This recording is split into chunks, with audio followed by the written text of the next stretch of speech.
किसी पवित्र आत्मा के आवाहन के पवित्र यज्ञ को गर्भाधान संस्कार कहा जाता है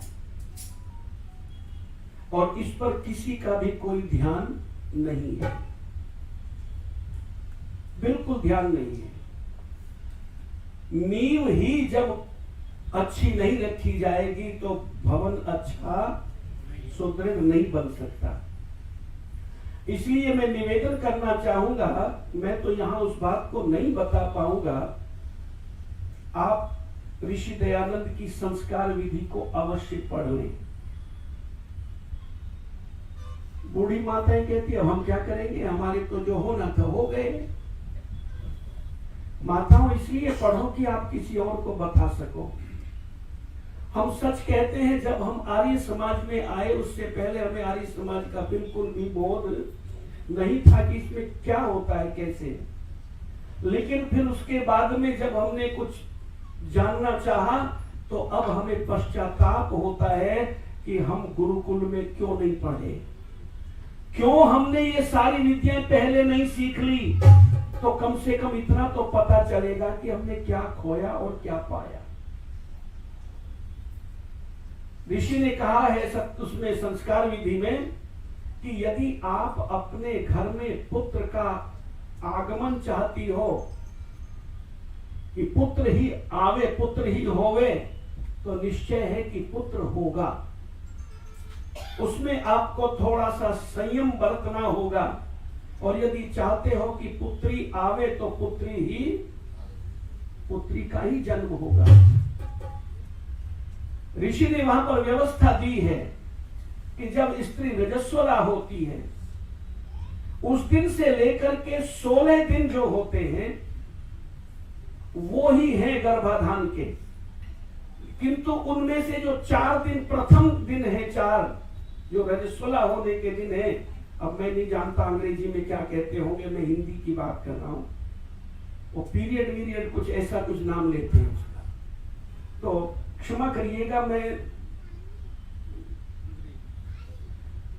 तो उन 4 दिनों को छोड़ देना चाहिए। अच्छा, करवा चौथ का व्रत किस किसने रखा होगा, यहां भी होता है ना, और जानते कोई नहीं है कि क्यों रखते हैं, कोई नहीं जानते।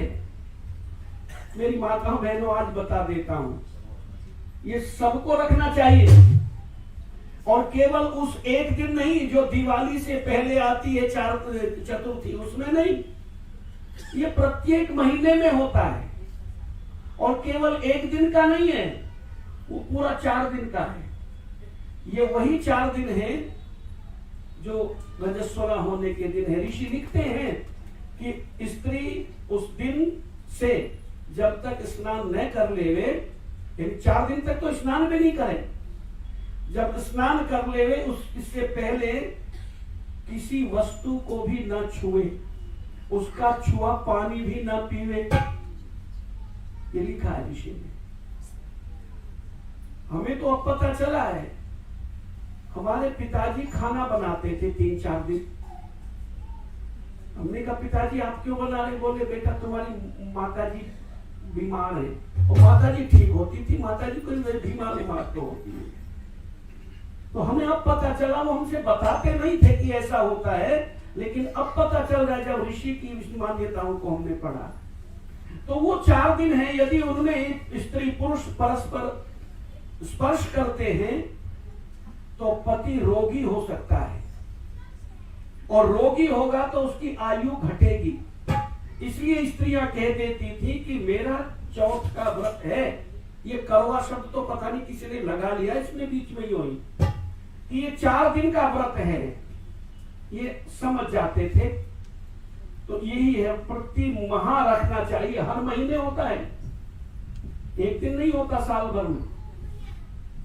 तो उन 4 दिनों को छोड़ दे, अब 12 दिन शेष बचते हैं। उन 12 दिनों में भी ऋषि संस्कार विधि में लिखते हैं कि इनमें भी उत्तर श्रेष्ठ है। उत्तर माने आधे से बाद के, तो 6 दिन और कम हो जाते, बाकी 6 दिन बचते हैं।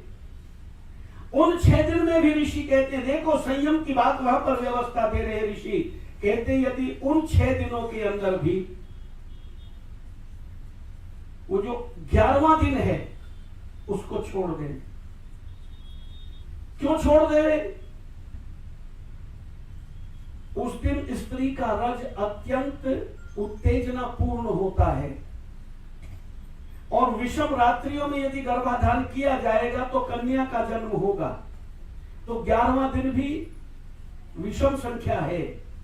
यदि उस दिन कन्या का जन्म हो, उस दिन गर्भाधान हो, कन्या का जन्म होगा, तो स्त्री का रज अत्यंत उत्तेजना से पूर्ण होने के कारण वो कन्या अत्यंत व्यभिचारिणी होगी। इसलिए माताएं कह देती थी मेरा एकादशी का व्रत है।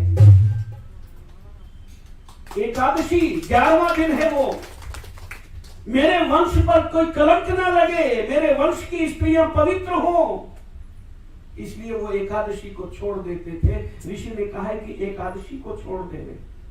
अमावस्या और पूर्णमासी यदि आ जाए उसमें तो उस दिन भी गर्भाधान ना करे, क्योंकि यदि उन दिनों गर्भाधान किया जाएगा अमावस्या या पूर्णिमा को, तो शरीर की बहुत हानि होगी और या तो गर्भपात हो जाएगा अथवा गर्भ स्थापना ही नहीं होगी। तो अब शेष कितने दिन बचते हैं इनमें से? वो 11वां तो निकाल दिया, 5 दिन बचते हैं। तो उन 5 दिन में जो भी 12वां है, 12वां दिन अर्थात 12वीं रात्रि, उस दिन कन्या का जन्म, उस दिन पुत्र का जन्म होगा यदि, और पुत्र भी विलक्षण पुत्र होगा। राम को 12 कला अवतार कहते हैं। ये कला कुछ और नहीं, यही कला थी स्त्रियों के जो गर्भाधान का काल है। 12वें दिन और 13वें और 15वें दिन यदि गर्भाधान करेंगे तो कन्याओं का जन्म होगा और कन्या भी रुक्मणी और सीता जैसी विलक्षण कन्याएं उत्पन्न होगी। और यदि 16वें दिन होगा तो श्री कृष्ण जैसा महापुरुष उत्पन्न होगा। ये 16 कला अवतार जो श्री कृष्ण को कहते हैं। ध्यान ही नहीं दिया गया इस तरफ। तो मैं निवेदन करना चाहता हूं, ऋषि की संस्कार विधि पढ़ो और ये पहला संस्कार कितना पवित्र है इसकी तरफ निश्चित रूप से ध्यान देना चाहिए, यदि हम अपने घर के जनों को और समाज को, राष्ट्र को अच्छा बनाना चाहते हैं। ऋषियों की जीवन शैली को खोले संस्कार विधि, 16 संस्कार।